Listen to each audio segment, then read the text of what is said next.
Hello, नमस्ते। मेरा नाम सन्नी सहरावत है। मैं डिस्ट्रिक्ट रेवाड़ी का रहने वाला हूँ। मेरी बेटी है जैसिका, जो कि 7-8 साल से बीमार चल रही थी और जब ये 2 महीने की थी तो ये घर में बेहोश हो गई थी। तो जब भागकर हम हॉस्पिटल गए तो वहाँ पे हमें बताया गया कि इसके हार्ट में, इसके दिल में छेद हैं, एएसडी है, वीएसडी है, अलग अलग साइज़ के हैं। तो उसके बाद हमें कंसल्ट किया गया कि बड़े डॉक्टर को दिखाया जाए और दवाई दी जाए।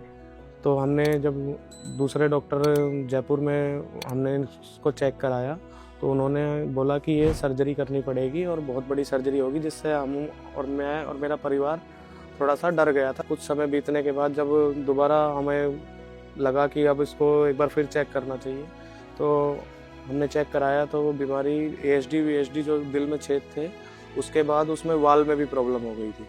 तो वाल्व को रिपेयर करना सबसे ज़्यादा ज़रूरी था। तो हमें डिस्ट्रिक्ट रेवाड़ी जो सिविल हॉस्पिटल है, वहाँ से एनएचएम के थ्रू कॉल आया, जिससे कि हमें उन्होंने सर्वोदय के लिए भेजा जांच के लिए। डॉक्टर जय ने यहाँ पे कंसल्ट दिया और बहुत ही अच्छे से समझाया कि हम अपने आप संभाल लेंगे और हमारा 200% हम आपकी बच्ची को ठीक करके देंगे। जेसिका को जब उसके पेरेंट्स लाए तो उन्होंने बताया कि बच्चे का वज़न ठीक से नहीं बढ़ रहा था। जब बच्चा 6 महीने का था तभी उनको पता चल गया था कि बच्चे के हार्ट में छेद है, लेकिन वो रेगुलरली फॉलोअप के लिए उनको बताया गया था। जब वो हमारे पास आए, बच्चे का पूरा इवैल्यूएशन हुआ तो पता चला कि बच्चे के हार्ट में 2 होल्स थे। एक एएसडी जो कम प्रेशर वाले भागों के बीच में होता है और एक वीएसडी जो कि नीचे वाले भागों के बीच में होता है। उसकी वजह से बच्चे का हार्ट का साइज़ बड़ा हो रहा था। तो उसके बारे में पेरेंट्स को बताया गया कि बच्चे का हार्ट बड़ा हो रहा है, इसी वजह से वज़न का भी इशू है और इसके लिए सर्जिकल क्लोजर ही एक सोल्यूशन होता है। तो सारी इन्फॉर्मेशन समझने के बाद उन्होंने हमें कंसेंट दी कि हाँ, वो सर्जरी कराना चाहते हैं। उसके बाद डॉक्टर अनुपम दास सर के पास बच्चे को भेजा गया और सर ने फिर सर्जरी की। नॉर्मली ये सर्जरीज जब हम लोग करते हैं तब हम लोग सेंट्रल चेस्ट बोन को डिवाइड करके करते हैं।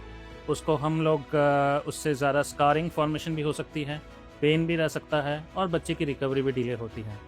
ये पहली बार है जब हमने वीएसडी और एएसडी क्लोजर दोनों छोटे चीरे से 4 सेंटीमीटर के इंसिजन से बिना हड्डी को काट के किया है। इस ऑपरेशन में उतना ही टाइम लगा जितना टाइम नॉर्मल ऑपरेशंस में भी लगता है, बट एडवांटेजेस बहुत ज़्यादा रहे। बच्चे को दिल को सपोर्ट करने की दवाइयाँ कम से कम मिली। वेंटिलेटर से बच्ची 2 घंटे में बाहर निकल आई। होश में आने के बाद बच्ची की सारी दवाइयाँ बंद हो गई और तीसरे दिन सुबह हमने बच्ची को बिल्कुल स्वस्थ तरीके से डिस्चार्ज किया।